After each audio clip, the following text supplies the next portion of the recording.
இப்போ அம்மாவுக்கு கொஞ்சம் உடம்பு முடியாதனால பெரும்பாலுமான வீட்டு வேலைகளை வந்து நான் செய்கிற மாதிரி இருக்குது.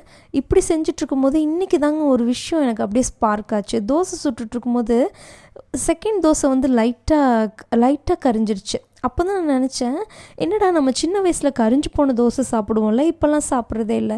ஏன்னா நாங்கள் ஸ்கூல் காலேஜ்லாம் படிக்கும்போது பார்த்திங்கன்னா எங்கள் வீட்டில் கடை இருக்கும், வெளியே தண்ணி பிடிக்கணும், அப்புறம் அப்பா வேலைக்கு போயிடுவாங்க, அம்மா தான் வீட்டு வேலை எல்லாத்தையும் டேக்கர் பண்ணணும். எங்களுக்கு துணி துவைக்கிறது, அயன் பண்ணுறது, இந்த மாதிரி எல்லா வேலைகளுமே, எந்த வேலையுமே எங்கள் அம்மா எனக்கு சின்ன வயசுலேருந்து கொடுத்ததே கிடையாது. சமைக்க பழகினதே நான் வேலைக்கு போய் வெளியே ஸ்டே பண்ணி நானாக கற்றுக்கிட்டது தான். இப்போது வந்து சின்ன சின்ன வேலை தான் நான் வீட்டில் செய்கிறேன்.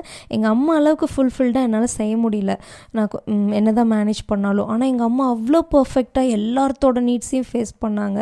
அதுக்கு எவ்வளோ கஷ்டப்பட்டிருப்பாங்கன்னு நினைக்கும் போது உண்மையிலே அதை வார்த்தையால் சொல்ல முடியலங்க. இந்த மாதிரி உங்களுக்கு ஏதாவது இருந்தால் கமெண்ட் பண்ணுங்கள்.